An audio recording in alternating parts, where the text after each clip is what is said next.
Bon, alors maintenant on arrive en fait à l'installation de MariaDB en tant que tel, donc du serveur de base de données. Donc on est sur notre serveur où on va installer la base de données et on va tout bêtement installer le paquet MariaDB. MariaDB qui est un serveur de base de données semblable à MySQL, sauf que MySQL a été racheté par Oracle et que MariaDB continue sa voie basée sur MySQL en restant sur la même philosophie que MySQL au départ. Donc on l'installe, voilà. On n'oublie pas effectivement de mettre sudo. Alors pour installer une base de données, ça prend quand même pas mal de place. Donc c'est pour ça qu'il faut, même si on utilise une distribution très légère comme Alpine, il faut au moins avoir 2 Go, voire 3 Go pour éviter d'avoir un problème de place. Voilà, il télécharge tout, ça prend un certain temps. Alors après l'installation, normalement MariaDB est lancée. Si elle l'est pas, on le lance avec le, le service et on va tout de suite exécuter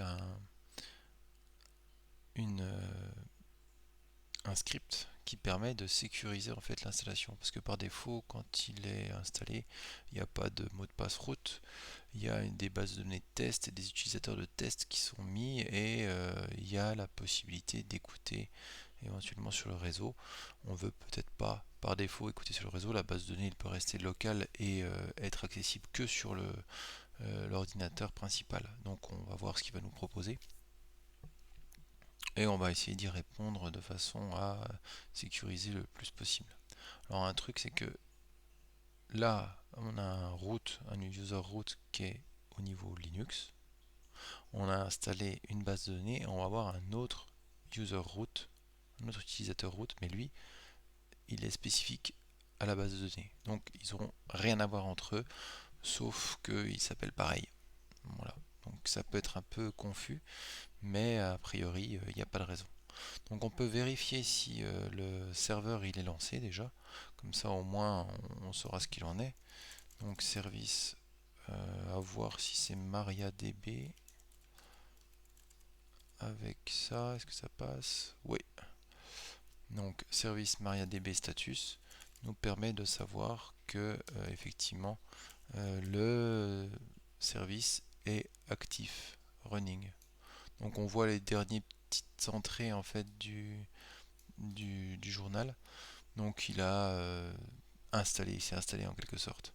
Donc maintenant il est conseillé, très fortement conseillé, d'exécuter ce, ce script qui permet de sécuriser l'installation.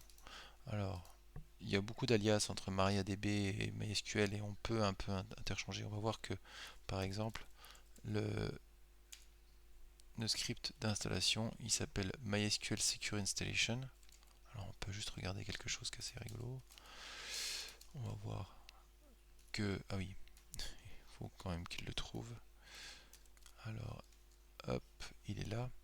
Avec which on peut savoir où est-ce qu'est situé un, un élément qui est dans le pass, hein, dans les répertoires préchargés. Parce que rajouté dans une variable d'environnement qui permet de savoir que ce pass doit être, ce répertoire doit être scanné quand on cherche un exécutable. Donc il est là et on a bien sûr je pense MariaDB Secure Installation. Est-ce qu'on a MariaDB Secure Installation? Peut-être pas au même endroit. MariaDB. Non, on n'a pas. Donc là, cette fois-ci, on n'a que celui-là. Donc c'est celui qui existe aussi pour MySQL. Des fois, il y a l'alias entre les deux. Donc là, on va l'exécuter et on va répondre aux questions. Donc pour l'instant, déjà par exemple, pour l'instant, il n'y a pas de mot de passe route.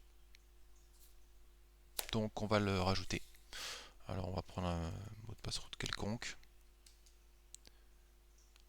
Ah, déjà il nous dit quoi? Access denied for user root at localhost.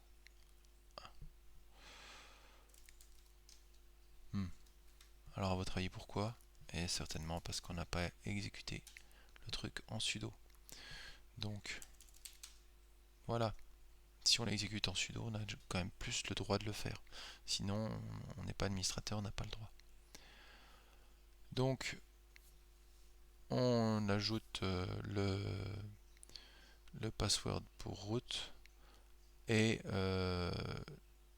on l'a mis. Donc maintenant on peut dire que on ne va pas le changer puisqu'on vient de le mettre. Donc maintenant on ne va pas changer le password, donc yes.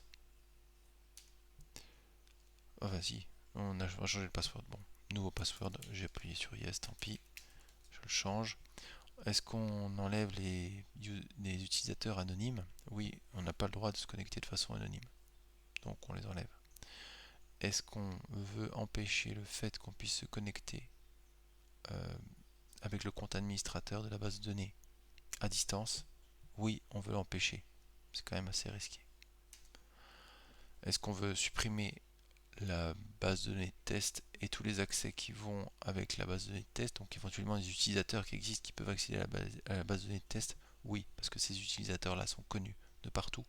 Donc, ils peuvent être utilisés en cas de faille de sécurité découverte. Ils pourraient être utilisés pour accéder à d'autres données. Donc, on les enlève. Et maintenant qu'il a tout fait ça, il faut qu'on soit assuré que ces changements sont bien appliqués.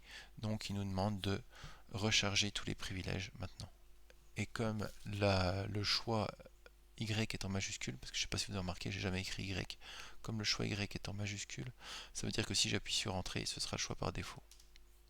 Donc ça y est, maintenant on a sécurisé MariaDB. Donc on a mis un mot de passe route et on a désactivé l'accès distant avec l'utilisateur root. Donc on peut essayer de s'y connecter. Comment s'y connecter? On s'y connecte avec la commande MariaDB. Alors là, il me fait Access denied for user localhost. Effectivement, là, il n'y a pas d'utilisateur dans la base de données qui s'appelle user et qui est autorisé de se connecter depuis localhost. Parce que là, je suis connecté en tant que l'utilisateur user. On le voit ici. Hein. User at Ubuntu MariaDB. Par contre, il y a un utilisateur root. Alors, si je mets en sudo, et voilà, je me log. Et il ne m'a pas demandé de mot de passe. Il ne me demandera pas de mot de passe parce que je suis en local. Et donc, je me connecte directement, donc il n'y a pas besoin. Donc maintenant on arrive sur l'invite de MariaDB et on voit qu'on n'est pas du tout dans la même chose. Avant on était dans User at Ubuntu 2021 et maintenant on est dans MariaDB None. Alors MariaDB None, ça veut dire quoi? Ça veut dire qu'on est dans l'invite de commande de MariaDB et le None correspond au fait qu'on est dans aucune base de données. On est dans un gestionnaire de bases de données, il y a plusieurs bases de données, et si on utilisait une base de données en particulier, on la verrait. Donc par exemple, là on peut voir quelles sont les bases de données avec Show Databases, et là on voit qu'il y a Information Schema, MySQL et Performance Schema. Donc on va choisir d'utiliser MySQL, et là on va voir que dans MySQL, si on fait Use MySQL, il nous dit qu'on a changé de table et donc va apparaître le mot MySQL à l'intérieur. Ici, on veut voir toutes les tables qu'il y a dans MySQL et on les affiche. Alors, il y en a pas mal. Celle qui nous intéresse, à vrai dire, c'est la table user. Et si on veut afficher toutes les infos de la table user, on fait select étoile from user. Mais comme il y a beaucoup de données, on va juste se limiter sur l'affichage d'une donnée particulière, c'est user. Et là, on voit qu'il n'y en a qu'un seul. On peut regarder un peu plus quand on fait select étoile from user. Et on voit aussi qu'il y a le host qui est intéressant. Et le password, certes. Select étoile, donc on va faire host, user, password, from user. Donc le host, c'est sur quelle machine depuis laquelle je suis autorisé à me connecter, le nom de l'utilisateur et le password. Le password, ben, il est illisible, il est encodé, et c'est très bien comme ça. Donc là, on va créer en fait un utilisateur pour se connecter depuis une autre machine, parce que le but du jeu, c'est que Apache, quand on va installer WordPress, puisse se connecter sur MariaDB. Donc on va créer un utilisateur avec la commande create user. Là, je copie-colle. Donc on va l'appeler, mettons, external user. Là on peut limiter à une adresse IP. Là c'était localhost pour route. On peut limiter à une adresse IP ou on peut dire n'importe quelle adresse IP. Donc là, pour l'instant, on va se limiter à rien pour voir ce que ça donne. Et on va mettre un mot de passe. Donc on va mettre un mot de passe un peu bidon pour le test. Donc identified by pass external pass. Voilà, external.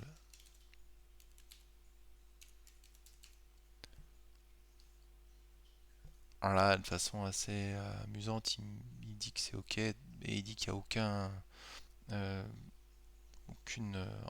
nouvel enregistrement de fait, alors que bon, quand on fait select user password from user, on va voir qu'il est là. Voilà, external user de n'importe où et avec un mot de passe.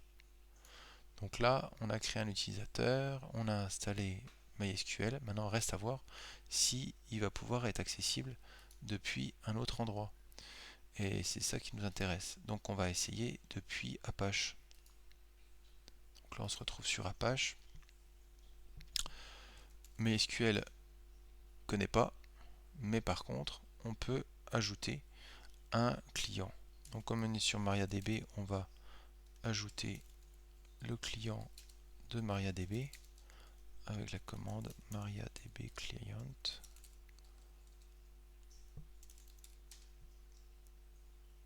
On l'installe. Donc là, ça prend beaucoup moins de place parce qu'on ne va pas installer une base de données, on installe juste un outil pour se connecter à distance. Rien de plus. Donc il l'installe, mais on ne va pas installer en fait tout ce qui permet de créer la base de données. Donc il n'y a pas de base de données. Là, l'outil client, à vrai dire, à terme, n'aura pas d'utilité. Il est là juste pour tester la connexion depuis Apache vers MariaDB. Donc à terme, on pourra le supprimer une fois qu'on sera sûr que ça marche bien. Donc hop, c'est bon. On va faire un petit peu le ménage pour que ce soit plus lisible. Donc on va essayer de se connecter à distance. Donc pour se connecter à distance, il y a une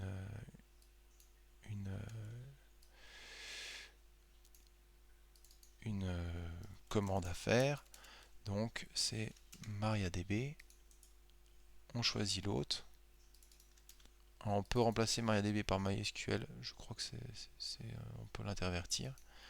Donc sur l'adresse IP de la base de données, avec l'utilisateur John et le password. Alors on a mis user, on a fait external user et external password. On pourra le mettre après. Donc l'autre ici, si on fait exit, et si on reprend l'IP, la joie du copier-coller, voilà, 172, 26, voilà, hop, enter password, external underscore password, et là, il me fait can connect to MySQL server. Bizarre. Alors, on va déjà regarder là-dessus, bêtement, si on fait un nmap localhost. On voit que le port MySQL est ouvert. Ici, si on fait un nmap sur le serveur, là, hop, qu'est-ce qu'on voit? Ah oui, -pn pour qu'il nous fasse quand même le test jusqu'au bout. c'est closed. Alors, pourquoi c'est closed? Parce que là, je me mets sur l'adresse IP là et pas sur localhost. C'est pas la même chose. Donc si moi je fais la même chose ici, pareil, je ne vois pas MySQL. On voit plus MySQL ici. On voit plus. Alors que si on fait localhost, on le voit. Parce qu'il il écoute sur localhost. Donc il va falloir qu'on voit ce truc, c'est qu'il écoute sur localhost, mais il n'écoute pas sur l'autre IP. Alors pourquoi? Eh ben, déjà, on va regarder si ben, c'est pas dans la configuration de MySQL. Et effectivement, euh, on va tout de suite voir que dans la configuration de MySQL, il y a quelque chose qui ne va pas. Donc on repart sur la configuration de MySQL. Donc où sont les configurations? Ils sont toujours dans le répertoire ETC. C'est des ls ETC, ETC, oh, ETC quelque chose avec un M, hein. Allez, ETC, MySQL, ma foi, pourquoi pas. Ici on va y aller directement. On va faire un ls. On voit du MariaDB conf, confd, myconf. Si on voit un peu plus de détails, en fait, le myconf, ça va jusqu'ici. Qu'est-ce qu'il y a dans ce fichier? Include directory de tout ce qui est dans etc confd et dans etc MySQL confd. Ok. Donc MariaConf, c'est quoi nous aussi? Qu'est-ce qu'on peut trouver dedans? Après, CNF.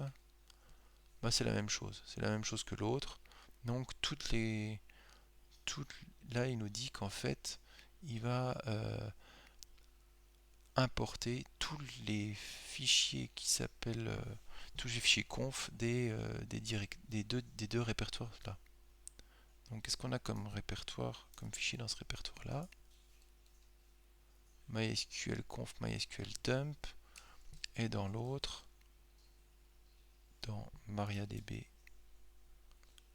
conf.d, 50 clients, MySQL safe, 50 serveurs.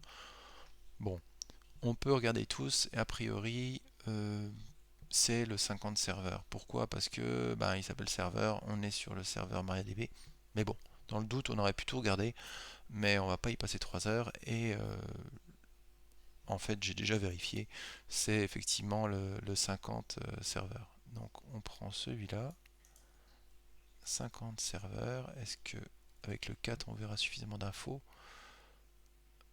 Ouais, il y en a un peu beaucoup. Alors on va l'éditer. On va utiliser Nano. On va tout de suite se mettre en sudo parce qu'il y a pas mal de chances qu'on change quelque chose. Donc en plus c'est plus joli.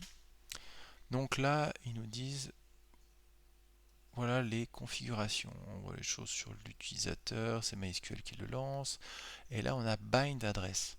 Donc là en gros il nous dit que quand il se connecte sur l'adresse locale.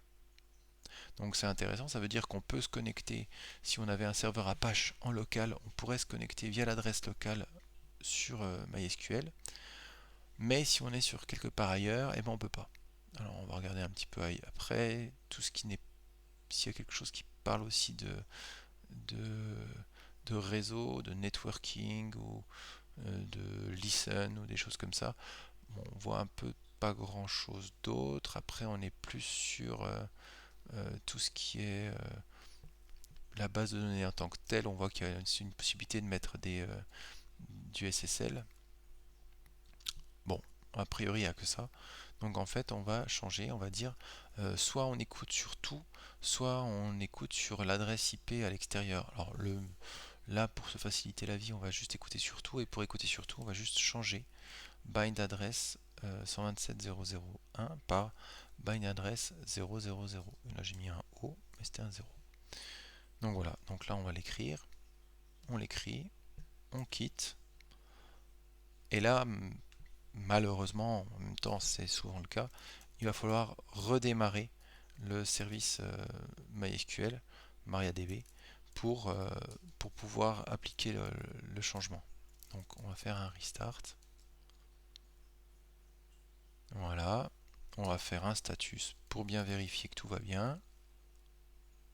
ça semble être actif. On va regarder avec le nmap, comme ça, par curiosité. Donc on va faire un nmap localhost, c'est toujours open. Et on va faire un nmap sur l'adresse IP. Ah, bah, je l'ai plus. Bon, alors l'adresse IP est là. Hop là. Nmap sur l'adresse IP. Et là, on voit que c'est open. Alors revenons sur Apache. Alors sur Apache, il était closed. Et maintenant, on va faire la même chose.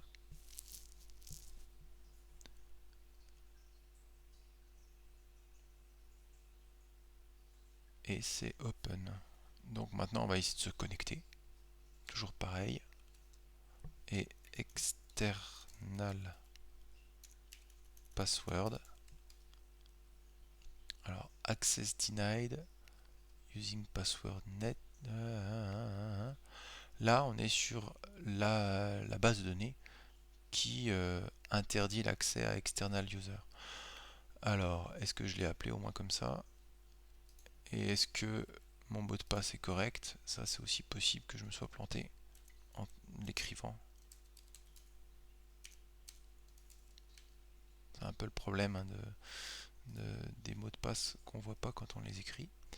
Alors, on va juste vérifier. On va se connecter à la base de données. Ici. Donc, bien sûr, on va se connecter en sudo. Alors, ouais, à external pass. Voilà, c'était juste ça, je m'étais planté. C'est external pass et pas external password. Alors, external pass. Et voilà, c'est réussi, on est connecté. Formidable.